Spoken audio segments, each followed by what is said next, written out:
Warahmatullahi wabarakatuh. Perkenalkan, nama saya Huzainatul Aini, NIM 180810201051. Di sini saya akan menerangkan tentang aspek sumber daya manusia.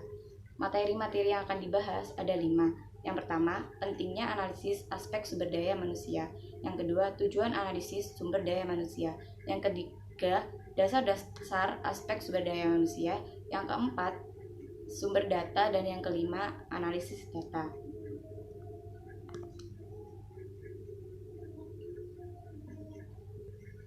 Yang pertama, pentingnya analisis aspek sumber daya manusia.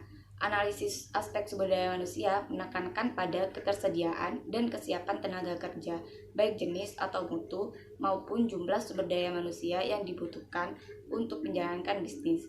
Kesalahan pada analisis sumber daya manusia dapat menyebabkan bisnis tidak bisa berjalan karena tidak dikelola oleh orang-orang yang kompeten sesuai dengan kebutuhan. Dan yang kedua, tujuan analisis aspek sumber daya manusia. Tujuan analisis aspek sumber daya manusia ini dilakukan untuk menjawab apakah tersedia sumber daya manusia yang dibutuhkan untuk menjalankan suatu bisnis.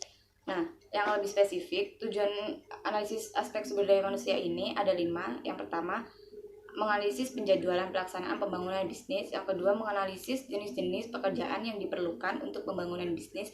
Yang ketiga, menganalisis kesiapan tenaga kerja untuk menjalankan bisnis. Yang keempat, menganalisis metode pengadaan tenaga kerja untuk menjalankan bisnis. Yang kelima, menganalisis persyaratan yang diperlukan untuk memangku pekerjaan pada suatu bisnis. Dasar-dasar aspek sumber daya manusia ada 5. Yang pertama, analisis jabatan.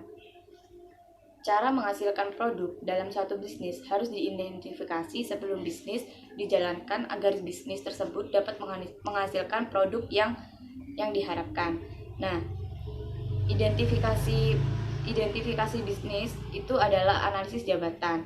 Analisis jabatan sendiri merupakan kegiatan mempelajari dan mengumpulkan informasi tentang suatu pekerjaan berkaitan dengan berbagai operasi dan kewajiban suatu jabatan.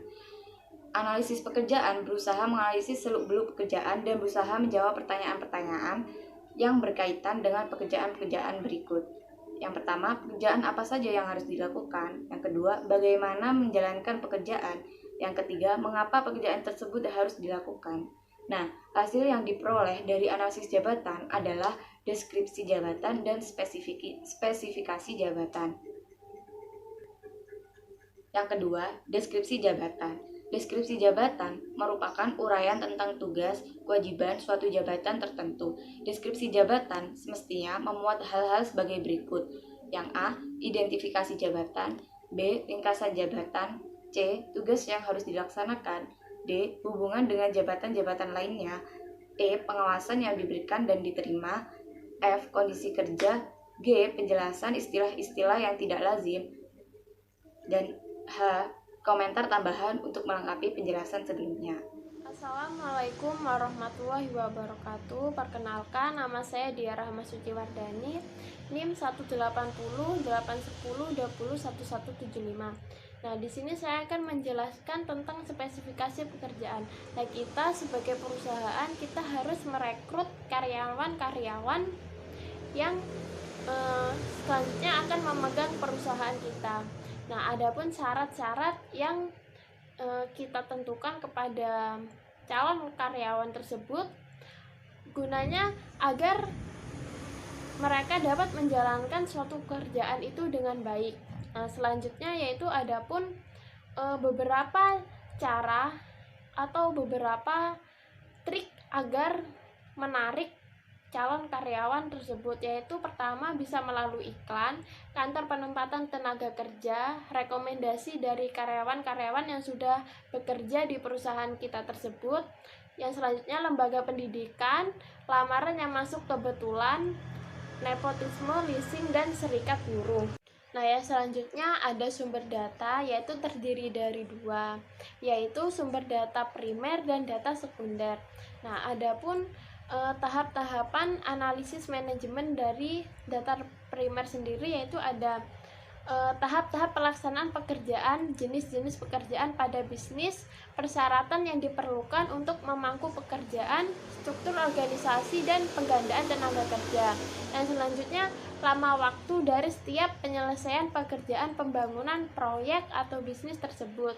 Nah, selanjutnya yaitu kemampuan para calon karyawan untuk menjalankan pekerjaan. Nah, selanjutnya yang data sekunder yaitu data yang dibutuhkan untuk menganalisis aspek manajemen dan sumber daya manusia, data tentang kondisi pasar tenaga kerja, dan literatur yang berkaitan dengan penjadwalan proyek atau perencanaan tenaga kerja.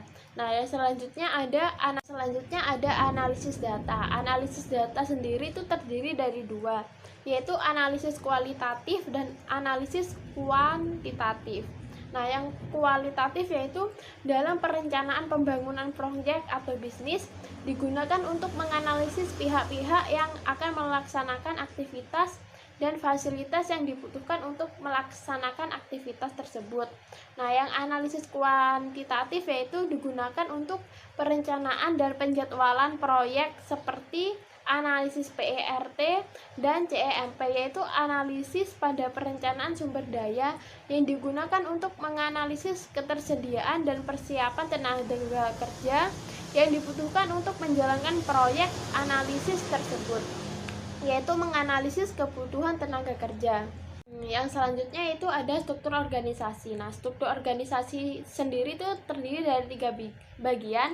Yang pertama struktur organisasi fungsional, struktur organisasi produk, yang ketiga struktur organisasi matrik. Nah, struktur organisasi sendiri yaitu hubungan-hubungan antar komponen, bagian-bagian, dan posisi dalam suatu organisasi. Nah, yang pertama struktur organisasi fungsional yaitu struktur organisasi yang mengelompokkan individu-individu pada organisasi berdasarkan pekerjaan yang sama.